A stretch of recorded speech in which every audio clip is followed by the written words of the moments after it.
Minister. I think it is one of the most chilling things that has been said in this referendum campaign that a separate Scotland would consider defaulting on its debts. We all know what happens if you don't pay your debts. No one will lend you any money unless you pay a punitive interest rate.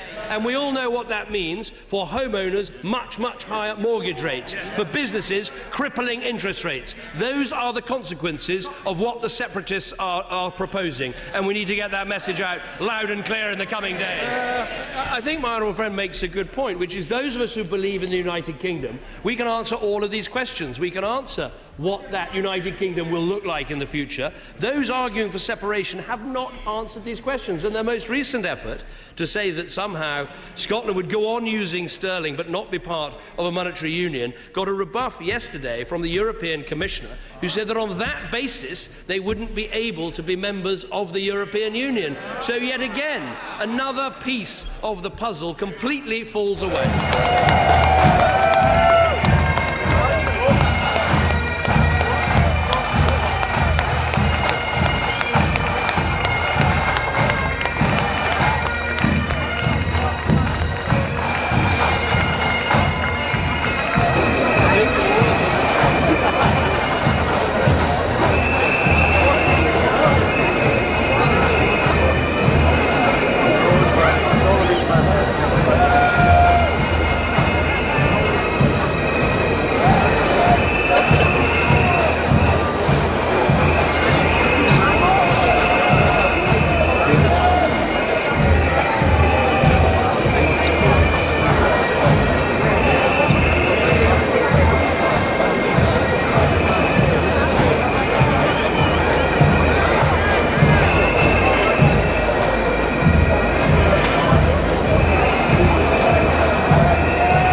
Project Fear says Scotland would run into the same debt as Greece.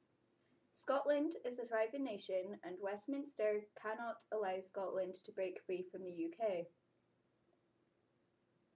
The Tories have doubled the national debt since they came to power and cannot stop the debt rising.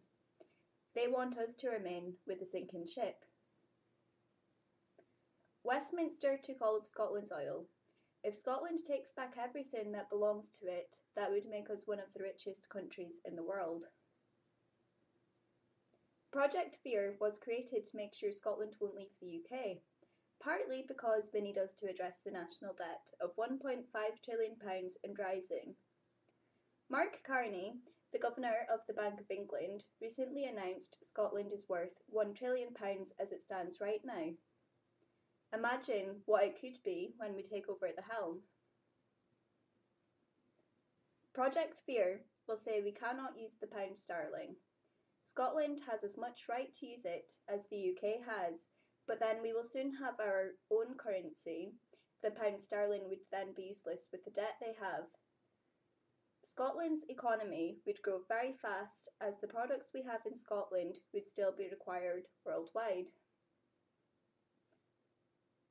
Thus, companies in England would move north to Scotland to take advantage of a stable, thriving economy. Scotland is not responsible for the debt the Tories brought to the UK, so don't believe what they say in Project Fear. Research and find out for yourselves. The Better Together side conned a lot of no voters with their lies. Lies like vote no to stay in Europe. You all saw where that got us. They put fear into pensioners when they said they would lose their pensions. They broke promises with renewable energy, with carbon capture, with promises of shipbuilding in the Clyde. There would be border controls. You can't have an oil fund while Scotland is in debt. Scotland can't have a debt. We have no borrowing powers. The Royal Bank of Scotland moving its main bank to England.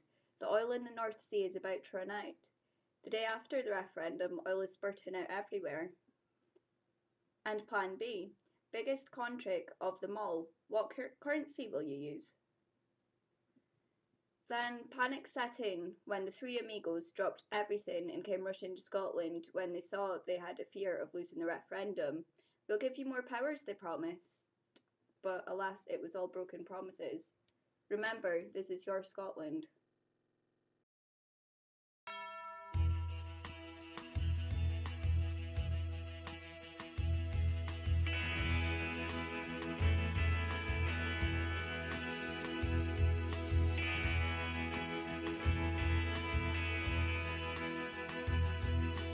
Summertime is coming, and the trees are sweetly blooming, and the wild mountain thyme rolls around the purple heather. Where you go, I say go, and we'll to Park Wild Mountain Thyme, all around the blooming heather. We'll go, I say go. I will build my lover tower near yon clear crystal fountain. Iron on it all the flowers